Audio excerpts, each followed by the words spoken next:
दुसरी महत्त्वाची गोष्ट मी लक्षात ठेवा की एकाच देवाच्या 2 फोटो असतील किंवा 10 फोटो असतील तर प्रॉब्लेम नाही, पण एकाच देवाच्या 2 मूर्ती जर पूजेला असतील आलशामध्ये तर मात्र तुम्हाला थोडीशी काळजी घ्यावी लागते लक्षात ठेवा. मग एकाच देवाची 2 मूर्ती करू नयेत, देवाऱ्यामध्ये ठेवू नयेत. 2 देवारे करून वेगळे ठेवत तर हरकत नाही, 2 प्रत्येक खोली वेगळे ठेवत हरकत नाही. मग एकाच देवाऱ्यामध्ये एकाच देवाची 2 मूर्ती पूजेला ठेवायची नसल्याचं कारण गोष्ट अशी आहे की तुम्हाला वाटतं तशी मूर्ती म्हणजे केवळ पूजाला लावलेली मूर्ती, पूजनाला तुम्ही कुठल्याही मंत्राशिवाय ती ठेवली असेल तरी ती केवळ वस्तू नसते. तिथे मध्ये त्या त्या दैवताची शक्ती येत असतेच. आणि मग ती शक्ती त्या तुमच्या कपॅसिटीनुसार तुमच्या घरात येणार आहे, बरोबर, तुमच्यासाठी. मग ती त्या 2 मूर्तीमध्ये डिव्हाइड करायची का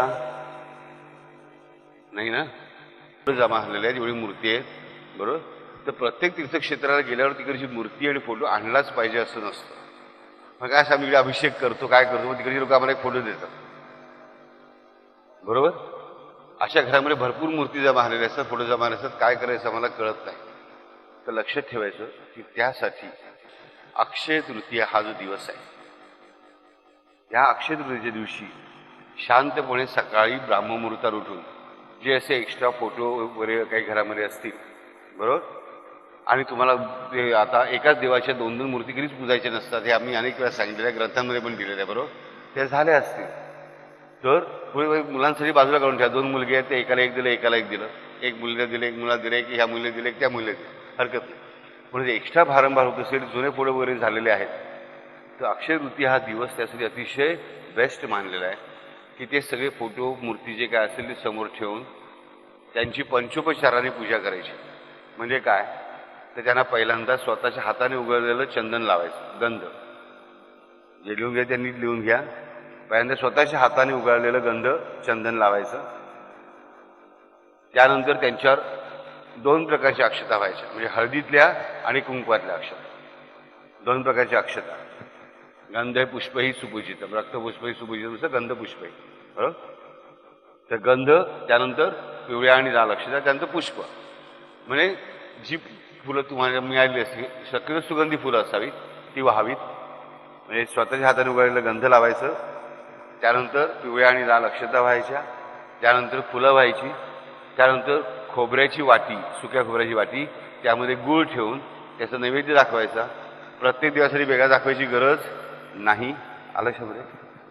आणि त्यानंतर त्याच्यासमोर धूप करायचा. हे 5 उपचार करायचे आलशामध्ये.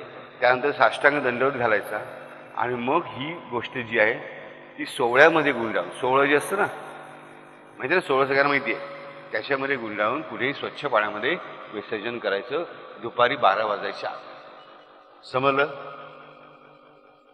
जे आमच्या शाखेवर जो मोठा धोंडा बसलेला असतो, काय करायचं त्यांचं, नीट नाही पाळलं तर काहीतरी गोंधळ होतो आणि घरामध्ये एवढे फोटो झालेले आहेत, काय करायचं कळत नाही. तर त्याला हा मार्ग आपल्याला धर्माने व्यवस्थितरित्या शास्त्रशुद्धरित्या दिलेला आहे आणि जो वर्षानुवर्ष यांची जशी माहिती आहे ती पाळतायत आणि तो आम्हाला पाळायला काहीच हरकत नाही.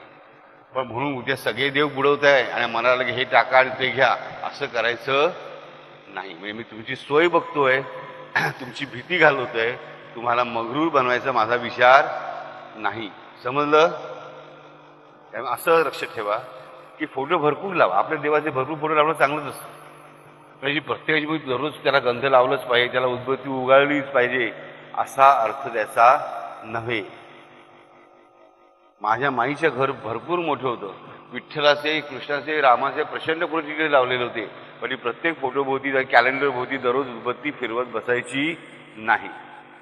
तर देव्हाऱ्यामध्ये तिचे जे फोटो होते त्यांची मूर्ती आणि फोटोची पूजा करून तेवढी ती शांतपणे कधी कुठेही बसली तिच्यासमोर तिच्या स्वामी समाजांचा एक ते फोटो असायचा थोडं स्वामींचा, तर तिचे सद्गुरू होते. बस माझ्याकडे प्रेमाने बघणं हा तिचा धर्म होता. पुढे बघेन की मला स्वामी दिसले पाहिजे, माझा विठ्ठल दिसला पाहिजे, एवढीच तिची भावना होती आलक्ष्यामध्ये. तर त्यामुळे काही आपल्याला काळजी करण्याची कारण नाही. आपण जेवढे फोटो बघू ते बघत राहायचे प्रेमाने, परंतु सगळ्या फोटोंची पूजा करत बसायचं नाही.